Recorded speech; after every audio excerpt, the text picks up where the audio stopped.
जो भी इसका अर्थ है उसे अपने जीवन में उतारें।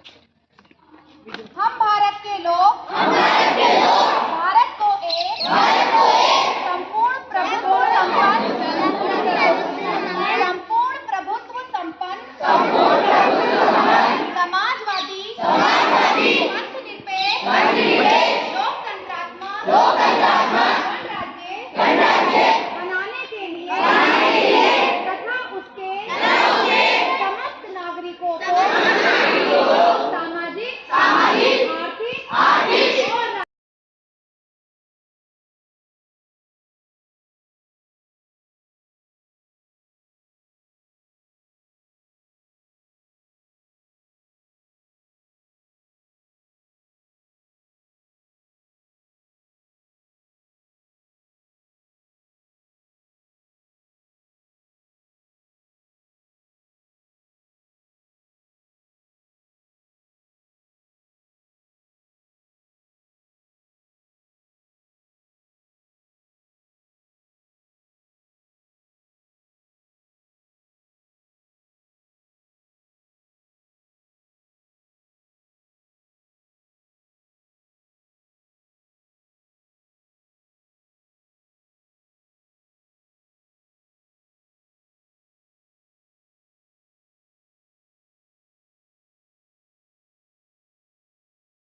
कर्तव्य है कि प्रत्येक नागरिक का यह कर्तव्य होगा कि वह संविधान का पालन करे और उसके आदर्शों, संस्थाओं, राष्ट्रध्वज और राष्ट्रगान का आदर करे।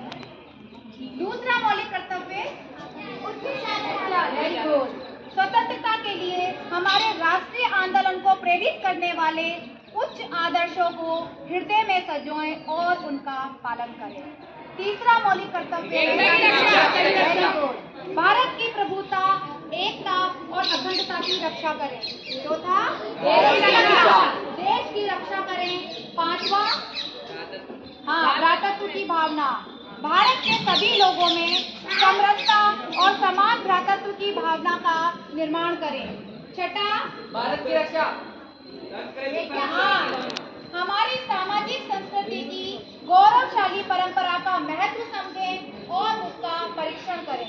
सातवां पर्यावरण की रक्षा, प्राकृतिक पर्यावरण की रक्षा और उसका संवर्धन करें। आठवां वैज्ञानिक दृष्टिकोण और ज्ञानार्जन की भावना का विकास करें। नवां सार्वजनिक संपत्ति को सुरक्षित रखें। 10वां व्यक्तिगत एवं सामूहिक गतिविधियों के सभी क्षेत्रों में उत्कर्ष की ओर बढ़ने का सतत प्रयास करें। और 11वां माता पिता या संरक्षक द्वारा 6 से 14 वर्ष के बच्चों हेतु प्राथमिक शिक्षा प्रदान करना है। ये 11 तो हमारे मौलिक कर्तव्य हैं जो आप सभी ने पढ़े हैं। अब मैं आपको हमारे संविधान की विशेषताएं बताने जा रही हूँ। हमारा एक लिखित संविधान है। भारतीय संविधान एक लिखित संविधान है। इसका अर्थ है कि भारत के संविधान को लिखने के लिए एक समर्पित संविधान सभा का गठन किया गया था। किसी एक व्यक्ति द्वारा नहीं लिखा गया है संविधान, बहुत बड़े बड़े इंटेलेक्चुअल बौद्धिक जीवों द्वारा एक सभा बनाई गई और उस सभा के द्वारा हमारा संविधान बनाया गया था, जिसका कार्य मुख्य रूप से आपसी विचार विमर्श के माध्यम से भारत का संविधान लिखना था। कई देशों में संविधान तो होता है लेकिन उस संविधान को लिखित संविधान नहीं कहा जा सकता। कई देशों में संविधान तो होता है लेकिन उस संविधान को लिखित संविधान नहीं कहा जा सकता है। उदाहरण के लिए ब्रिटेन में संविधान तो है लेकिन वह लिखित संविधान नहीं है। ब्रिटेन में लिखित संविधान नहीं है। इसका अर्थ यह है कि ब्रिटिश संविधान को लिखने के लिए विधिवत तरीके से किसी संविधान सभा का गठन नहीं हुआ था।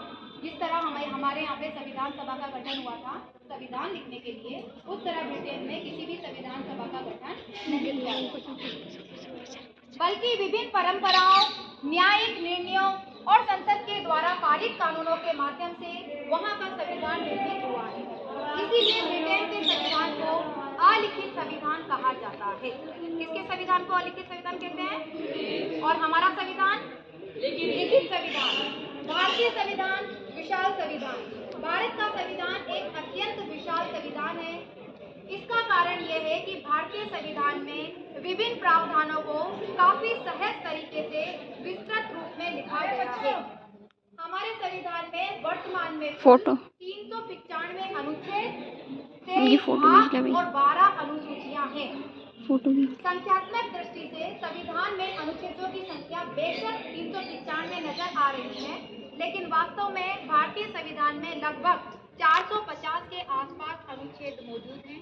इसीलिए कुछ विद्वान इसे दुनिया का सबसे बड़ा संविधान भी कहते हैं। ये हमारे संविधान की विशेषता है। इनके बीच में मैं आपको बहुत इंपॉर्टेंट बात बताना चाहती हूँ।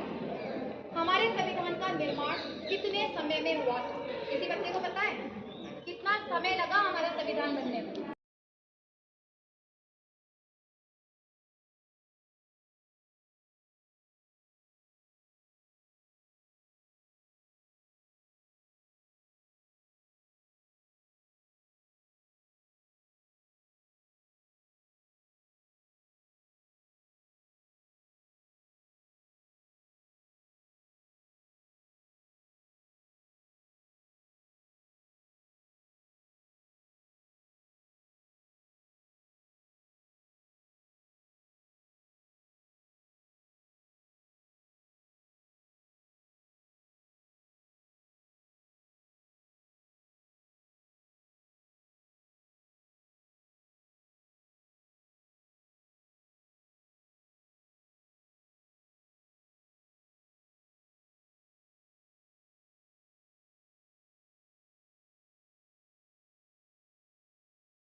इसका अर्थ है कि भारत में मंत्री परिषद विधानमंडल के प्रति उत्तरदायी होती है। हमारी जो मंत्री परिषद है वो विधानमंडल के प्रति जवाबदेही होती है। इसके अलावा सरकार तब तक ही अपना अस्तित्व बनाए रखती है जब तक वह लोकसभा में अपना बहुमत रखती है।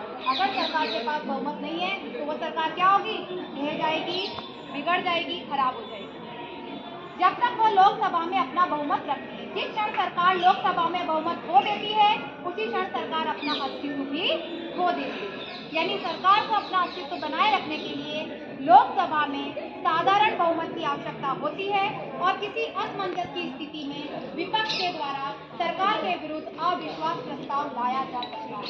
यदि अविश्वास प्रस्ताव पारित हो जाता है तो सरकार को अनिवार्य रूप से इस्तीफा देना होता है। ये पूरी प्रक्रिया संसदीय व्यवस्था कहलाती है और ये भी हमारे संविधान का एक विशेष भाग है। भारतीय संविधान संपूर्ण प्रभुत्व संपन्न राज्य